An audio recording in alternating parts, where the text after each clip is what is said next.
하나님의 말씀을 같이 보겠습니다. 출애굽기 3장 1절에서 14절입니다.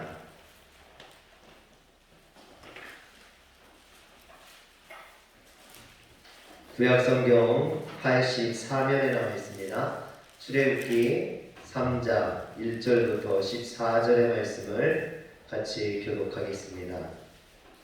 모세가 그의 장인 미디안 제사장 이드로의 양떼를 치더니 그 떼를 광야 서쪽으로 인도하여 하나님의 산 호렙에 이르매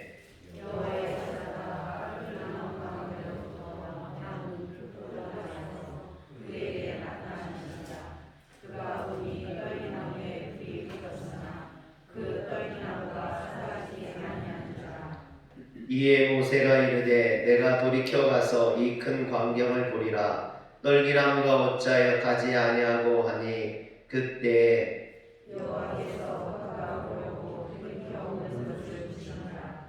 하나님이 떨기나무 가운데서 그를 불러 이르시되 모세야 모세야 하시매 그가 이르되 내가 여기 있나이다. 하나님이 이르시되 이리로 가까이 오지 말라. 내가 선 곳은 거룩한 땅이니 내 발에서 신을 벗으라. 또 이르시되 나는 내 조상의 하나님이니 아브라함의 하나님 이삭의 하나님 야곱의 하나님이라. 모세가 하나님의 얼굴을 부여하여 얼굴을 가리매 여호와께서 이르시되 내가 애굽에 있는 내 백성의 고통을 분명히 보고 그들이 그들의 감독자로 말미암아 부르짖음을 듣고 그 근심을 알고 내가 알아서 그들을 그 땅에서 인도하여 아름답고 광대한 땅, 젖과 꿀이 흐르는 땅, 곧 가나안 족속, 헷 족속, 아모리 족속, 브리스 족속, 히위 족속, 여부스 족속의 지방에 내려가라. 이제 가라. 이스라엘 자손의 부르짖음이 내게 달하고 애굽 사람이 그들을 괴롭히는 학대도 내가 보았으니 이제 내가 너를 바라보게 너에게 내 성성 이스라엘 자손을 애굽에서 인도하게 하라. 모세가 하나님께 아뢰되 내가 누구이기에 바로에게 가며 이스라엘 자손을 애굽에서 인도하여 내릴까? 하나님이 이르시되 내가 반드시 너와 함께 있으리라. 네가 그 백성을 애굽에서 인도하여 내는 후에 너희가 이 산에서 하나님을 섬기리니 이것이 내가 너를 모세가 하나님께 아뢰되 내가 이스라엘 자손에게 가서 이르기를 너희 조상의 하나님이 나를 너희에게 보내셨다 하면 그들이 내게 묻기를 그의 이름이 무엇이냐 하리니 내가 무엇이라고 그들에게 말하리까? 하나님이 모세에게 이르시되 나는 스스로 있는 자이니라. 또 이르시되 너는 이스라엘 자손에게 이같이 이르기를 스스로 있는 자가 나를 너희에게 보내셨다. 아멘. 할렐루야. 말씀을 전할 때만 마스크를 좀 벗도록 하겠습니다.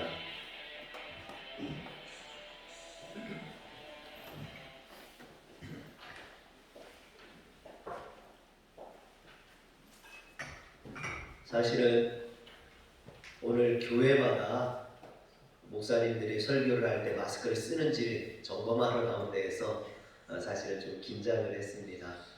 그래도 말씀을 전할 때는 좀 마스크를 벗어야 될 것 같아요. 하나님의 말씀을 전하기가 너무 어렵습니다. 지난 추석에 전국을 강타한 트로트가 하나 있었어요. 나훈아 씨가 부른 테스요. 한번 들어볼까요? 영상 좀 잠깐 틀어주시겠어요?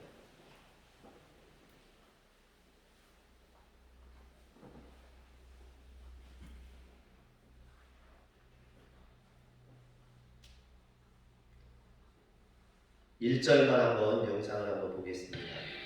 소리 좀 올려주시고요.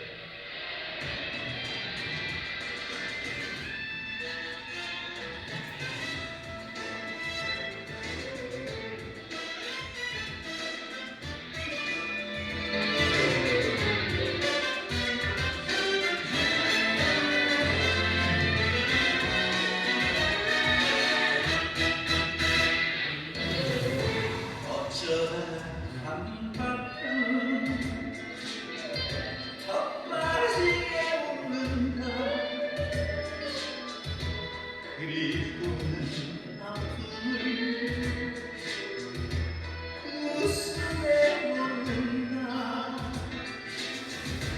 그저 와준 오늘이 고맙기를 하며 죽어도 오고만 또 내일이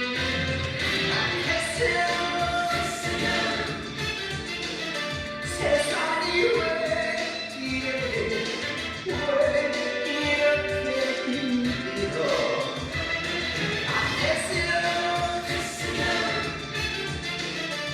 좋겠다 했으면 사랑은 또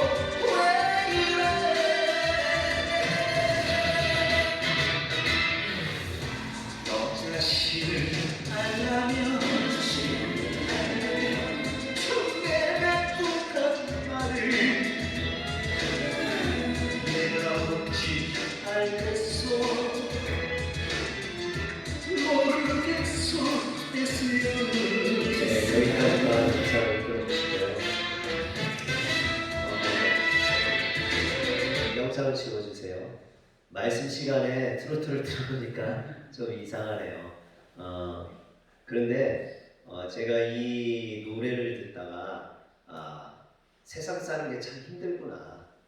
세상 사는 것이 참 어렵다라고 노래하는 이것이 마음에 와닿았습니다. 그 가사를 제가 한번 읽어드릴게요. 어쩌다가 한바탕 턱 빠지게 웃는다. 그리고는 아픔을 그 웃음에 묻는다. 그저 와준 오늘이 고맙기는 하여도 죽어도 오고 마는 또 내일이 두렵다. 테스 형, 세상이 왜 이래? 왜 이렇게 힘들어? 테스 형, 소크라테스 형, 사랑은 또 왜 이래? 너 자신을 알라며 툭 내뱉고 간 말을 내가 어찌 알겠소? 모르겠소? 테스요. 사실 제가 연습해서요 이 노래를 좀 불러드리려고 했어요. 그런데 도저히 제가 자신이 없어서 영상으로 대체했습니다. 이 노래를 들어보면 참 세상 사는 게 어렵구나. 이 나훈아 씨가 그냥 노래를 부른 게 아니라 삶 속에서 느끼는 그 어려움을, 힘든 것을 노래하는 게 아닌가 생각합니다. 요즘 우리 삶이 왜 이렇게 힘든지, 그래도 이렇게라도 예배를 드릴 수 있어서 참 다행이고 감사하긴 한데 내일 또 예배를 드리지 못하는 일이 벌어질까봐 걱정되기도 하고 염려가 되기도 합니다. 그래서 이런 시대일수록 소크라테스가 말한 너 자신을 알라라는 말이 절실하게 다가옵니다. 사람들이 자신에 대해서는 그렇게 관대하면서도 남에 대해서는 또 교회에 대해서는 왜 그렇게 욕을 하는지 모르겠습니다. 대학 시절 친구가 했던 농담이 생각납니다. 국어를 배웠으면 주제 파악을 하고 수학을 배웠으면 분수를 알아야 했고 철학을 배웠으면 너 자신을 알아야 한다. 그럼 이런 면에서 오늘 우리는 우리의 정체성을 좀 깨달아야 되지 않을까? 교회도 마찬가지죠. 교회가 뭔지, 성도가 뭔지, 예배가 뭔지 교회의 본질을 좀 깨달아야 됩니다. 저는 교회란 복음을 심는 곳, 천국의 비전을 심는 곳이라고 생각을 합니다. 그런데 그 비전이나 꿈은 내가 내 마음대로 가지는 게 아니에요. 하나님께서 주시는 것이죠. 그래서 우리는 그 비전과 꿈은 하나님의 말씀인 성경에서 깨달아야만 합니다. 찾아야만 하죠. 저는 말씀 속에서 화려한 교회 비전을 찾고자 합니다. 성경이 말하는 교회, 하나님이 원하시는 교회, 하나님이 축복하실 만한 교회, 그런 교회를 만들기를 소원합니다. 이렇게 하루도 살기 어려운데 무슨 비전이냐고 말하는 분도 있을지 모르겠습니다. 또 오늘 예배를 드려도 내일 어떻게 될지 모르는데 막연한 꿈 이야기냐고 책망하시는 분도 있을지 모르겠습니다. 그러나 네덜란드 철학자 스피노자가 내일 지구의 종말이 온다 할지라도 나는 오늘 한 그루의 사과나무를 심겠다 했던 것처럼 저는 내일 예배를 못 드린다 할지라도 오늘 이곳에서 복음을 심고 우리의 비전을 심고 싶습니다. 내일 무슨 일이 일어날지, 어떻게 일어날지 알지 못하지만 우리는 오늘도 소명을 따라 살아야만 합니다. 아무리 어려워도 아무리 힘들어도 교회는 소망을 심어야 되고 천국의 비전을 심어야 되고 복음의 씨앗을 뿌려야 됩니다. 이것이 교회의 본질입니다. 그래서 오늘 이스라엘 백성들의 출애굽을 살펴보면서 함께 은혜를 나누고자 합니다. 출애굽은 이스라엘 백성들이 애굽에 종살이 하다가 하나님께서 민족의 지도자 모세를 보내셔서 그들을 구원하신 구원의 사건입니다. 그런데 출애굽 내용이 우리의 인생의 여정과 너무나 많이 닮아 있습니다. 그래서 출애굽 여정으로 이 세상을 사는 우리의 삶의 의미를 발견하게 됩니다. 하나님께서 모세를 보내셔서 애굽에서 종살이하던 이스라엘 백성들을 약속의 땅 가나안으로 인도하셨던 것처럼 세상의 죄악 가운데 빠져 소망 없이 살아가는 우리들을 하나님께서 예수 그리스도를 보내셔서 우리를 하나님의 나라로 인도하시는 줄 믿으시길 바랍니다.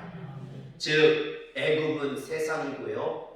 그리고 모세는 예수님으로 가나안 땅은 하나님의 나라로 볼 수 있습니다. 그렇다면 교회의 위치는 어디쯤 될까요? 애굽입니까? 아니면 가나안 땅입니까? 교회는 애굽에서 가나안 땅으로 들어가는 그 광야의 여정입니다. 즉 광야는 세상에서 하나님 나라에 들어가기 위해 거쳐가는 고난과 역경의 시간인 것입니다. 이스라엘 백성들이 이 광야를 40년 동안 헤매있던 것처럼 오늘 우리들도 이 세상, 광야와 같은 세상에서 일평생을 살아가게 됩니다. 그러므로 세상을 살아가는 우리는 출애굽기의 내용을 잘 알아야만 합니다. 그래야 광야 같은 인생에서 승리할 수 있고 하나님 나라에 들어갈 수 있는 줄 믿으시길 바랍니다. 첫 번째 출애굽 교회는 한 사람을 선택하여 부르심에서부터 시작됩니다.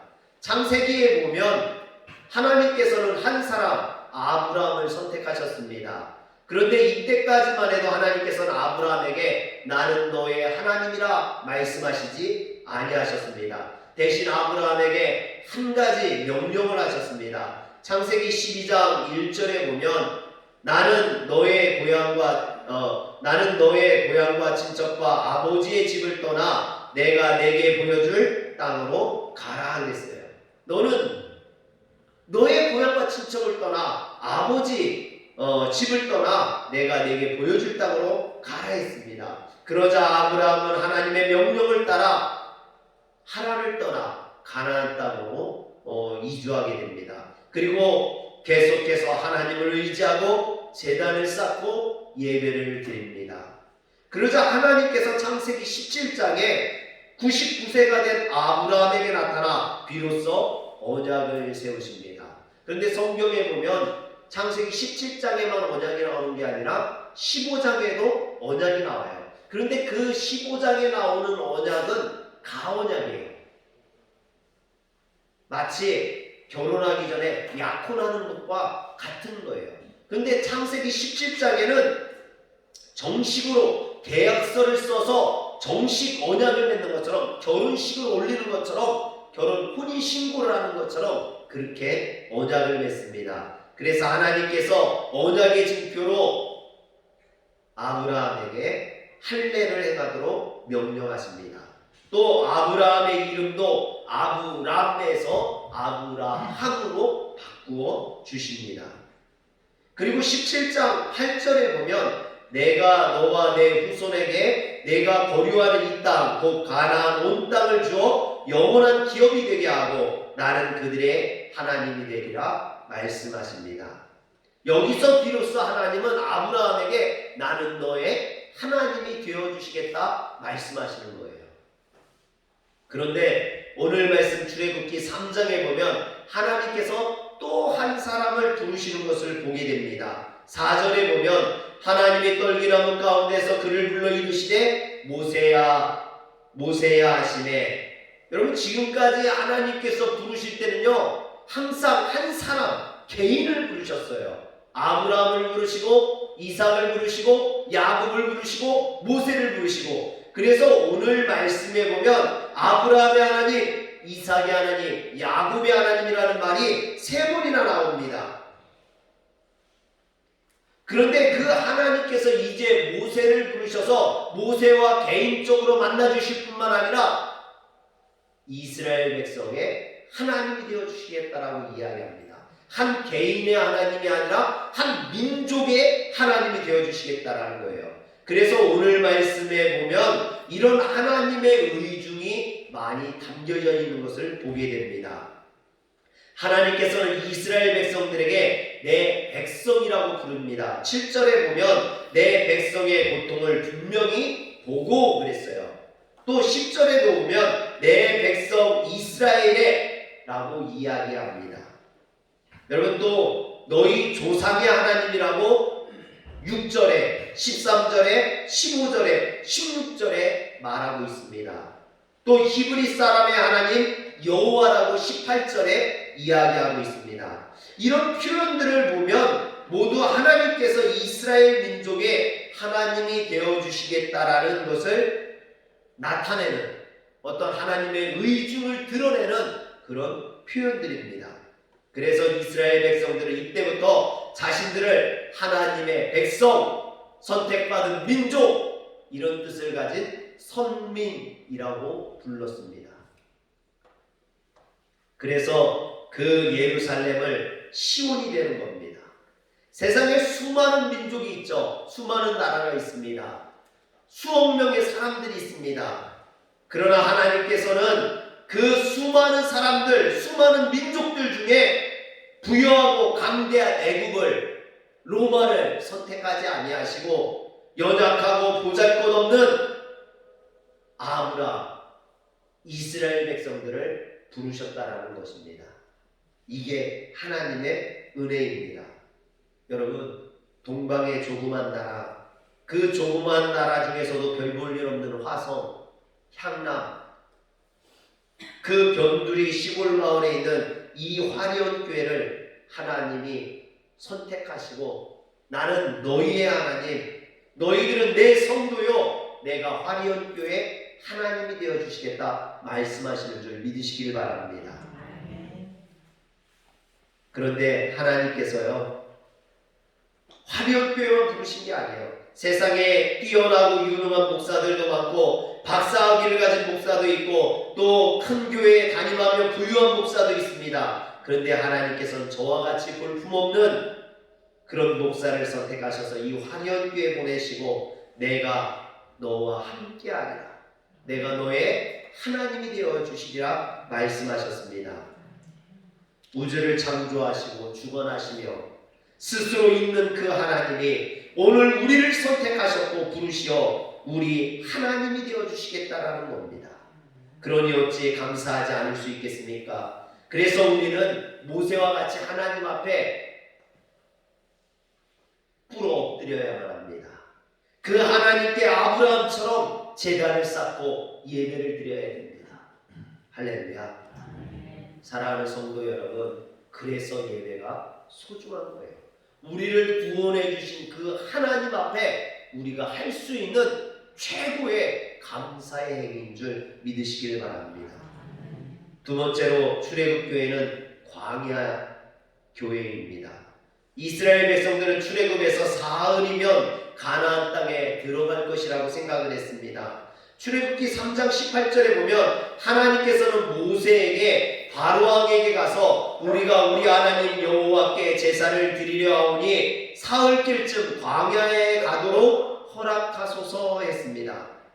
그래서 모세와 아론이 바로왕에게 가가지고 5장 3절에 보면 우리가 광야로 사흘길쯤 가서 우리 하나님 여호와께 제사를 드리려 하오니 하고 간청을 합니다. 이처럼 모세는 물론이고 이스라엘 백성들도 사흘길이면 충분히 하나님이 약속하신 가나안 땅에 들어갈 거라고 생각을 했어요. 여러분, 늦어도 일주일, 길어야 한 달이면 충분할 거라고 생각을 했습니다. 그런데 이스라엘 백성들이 광야에서 몇 년 동안 있었습니까? 40년 동안 있었어요. 물도 없고 먹을 것도 없고 나무도 없는 그 황량한 땅에서 무려 40년 동안을 헤매었다라는 겁니다. 처음 이스라엘 백성들은 여호와 하나님의 이름을 가지고 온 모세를 믿었습니다. 그 모세가 기적을 보이면서 여호와 하나님께서 이스라엘 자손을 찾으시고 그들의 고난을 살피셨다라고 말하자 이스라엘 백성들은 하나님께서 이 고통에서 이제 우리를 던져주실 것이다라고 믿었습니다. 그런데 모세가 나타난 이후에 바로가 이스라엘 백성들을 보내주는 것이 아니라 오히려 그들을 핍박했습니다. 그들에게 더욱더 어렵게 고역을 시켰습니다. 그러자 이스라엘 백성들은 모세와 아론을 원망해하며 너희가 우리를 바로의 눈과 그의 신하의 눈에 미운 것이 되게 하고 그들의 손에 칼을 주어 우리를 죽게 하는도다 하고 원망했습니다.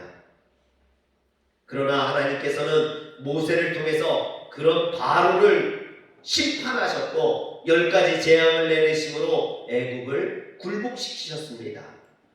그래서 이스라엘 백성들을 출애굽 가나안 땅으로 출발하게 하셨죠. 그런데 그들은 아까도 이야기했지만 사흘이면 갈 줄 알았어요. 그런데 그 꿈이 금방 깨어집니다. 그들 앞에 홍해가 가로막는 거예요. 더군다나 뒤에는 화가 난 바로가 애굽의 병거를 몰고 그들을 죽이러 달려오고 있었습니다.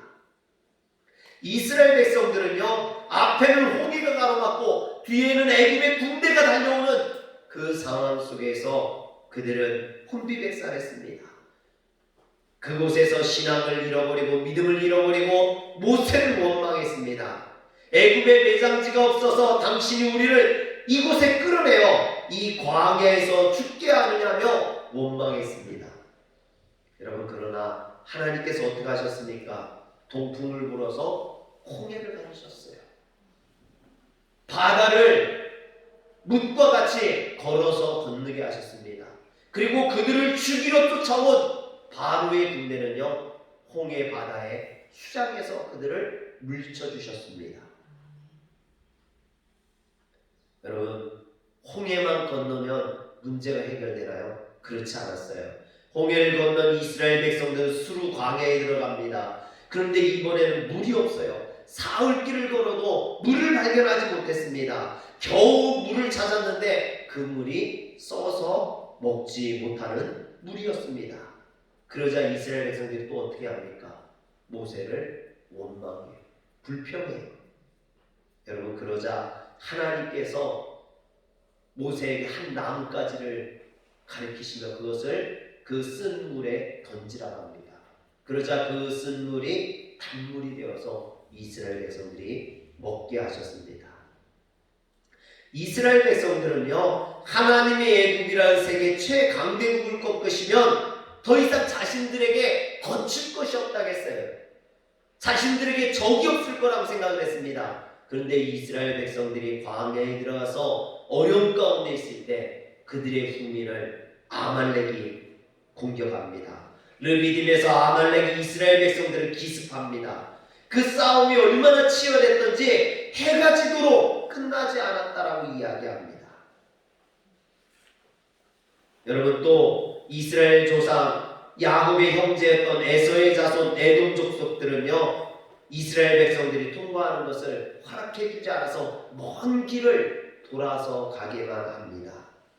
또 모압 왕 발락은 발람을 불러다가 이스라엘 백성들을 저주하게 합니다. 이스라엘 백성들은 이런 숱한 어려움을 이겨내고 가나안 땅에 들어가게 됩니다.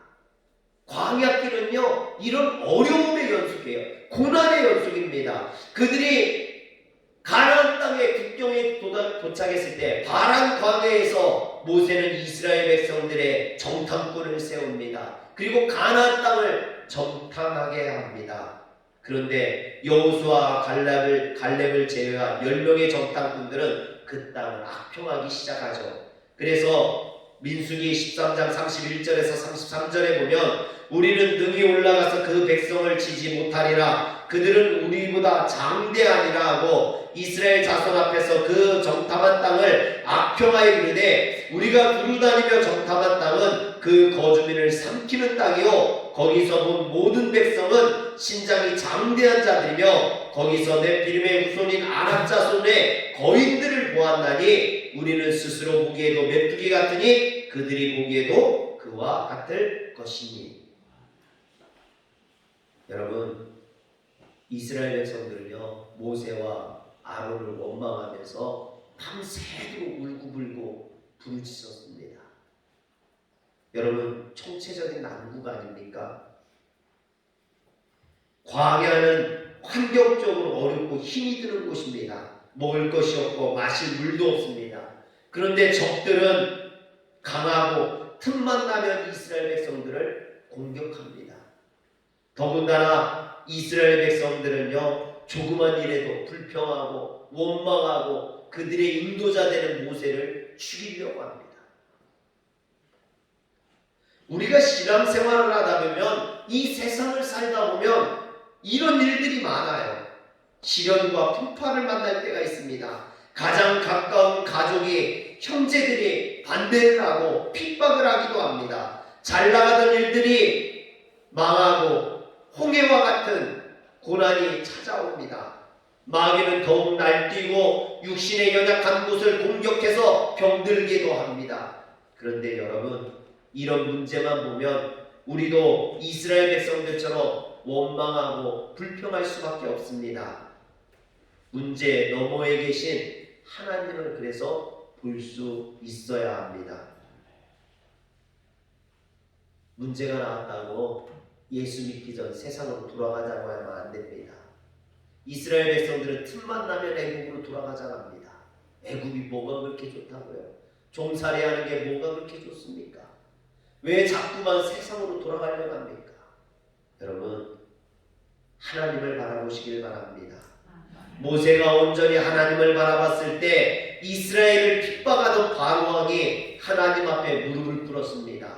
이스라엘 백성들을 가로막던 홍해가 갈라졌습니다. 이스라엘을 뒤에서 공격하던 아말렉은 하나님의 칼 앞에 모두 쓰러졌습니다. 이스라엘 백성들을 저주하던 모압은 오히려 그들이 하나님의 저주를 받았습니다. 그러나 하나님께서 이스라엘 백성들과 함께할 때 그들을 구름 기둥과 불 기둥으로 인도했습니다. 마실 물이 없을 때 반석을 깨뜨려서 물이 나게 하셨습니다. 먹을 것이 없을 때 하늘에서 만나와 메추라기를 주어 먹게 하셨습니다. 광야 40년 동안 신발이 헤어지지 아니했고 그들의 옷이 낫지 않는 그런 하나님의 역사가 그들과 함께 했습니다.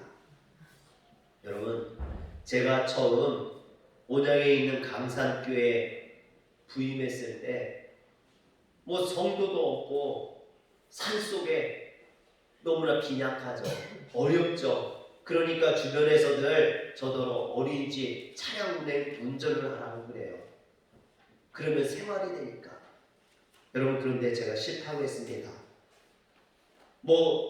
목회하면서 일하는 것을 반대한다는 건 아니에요.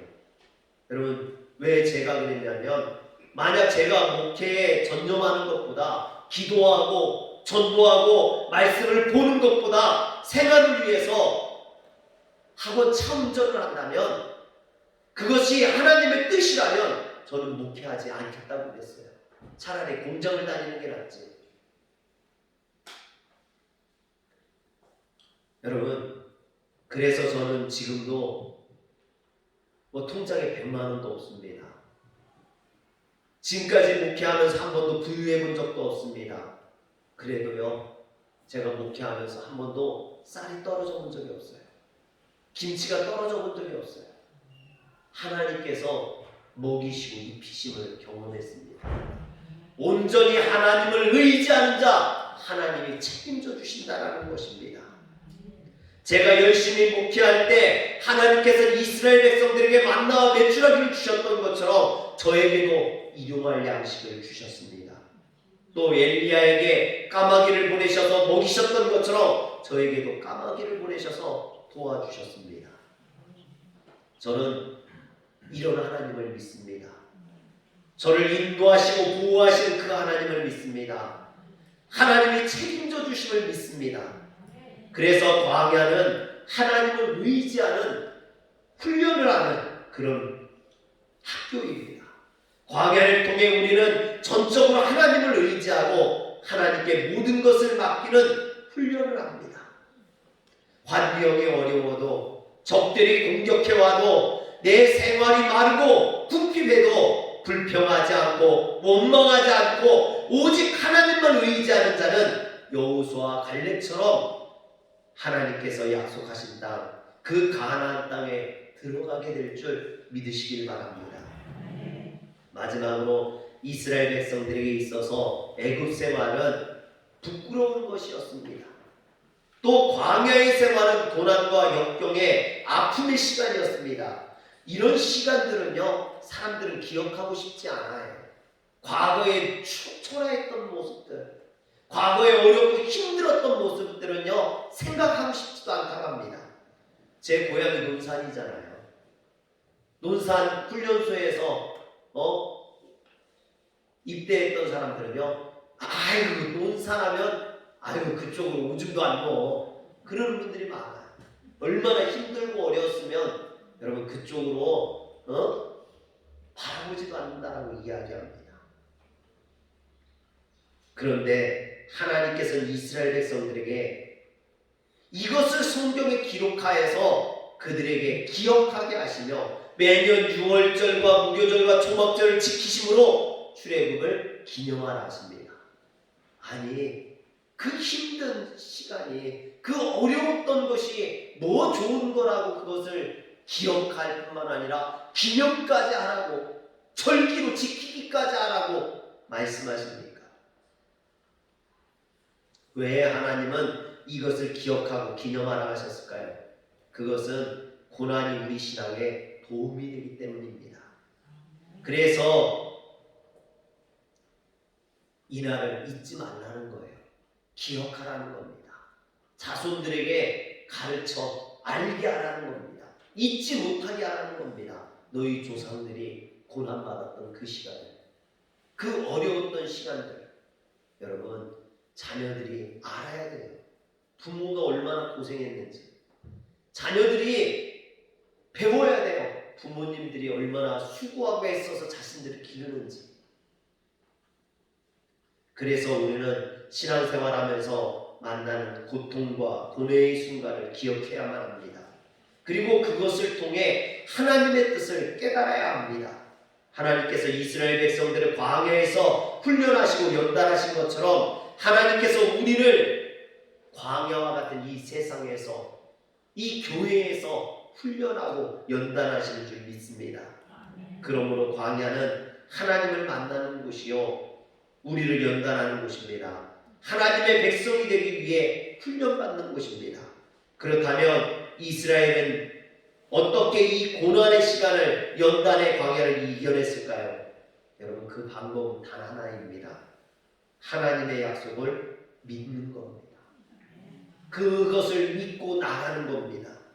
우리는 분명히 알아야 됩니다. 우리의 목적지는 하나님의 나라입니다. 이 땅에서 천년만년 사는 게 아니에요. 이곳에서는 우리는 훈련받고 하나님 나라에 들어가야 됩니다. 그런데 어떤 분들은 이런 광야와 같은 곳에서 좋은 집을 짓고 좋은 차를 타고 다닌다고, 나는 여기가 좋사오니 이곳이 좋사오니, 그런 분들이 있어요. 여러분 지금은 평안한 것 같지만 언제 환난이 닥칠지, 언제 고난이 닥칠지, 언제 주님이 나를 부르실지 모릅니다. 그러므로 우리는 영원한 땅, 젖과 꿀이 흐르는 땅, 하나님이 약속하신 저 천국을 소망하며 바라보며 살아야 될 줄 믿으시길 바랍니다. 찬송가 359장에 보면요, 전성을 향해 가는 성도들아, 앞길의 장애를 두려워 말라.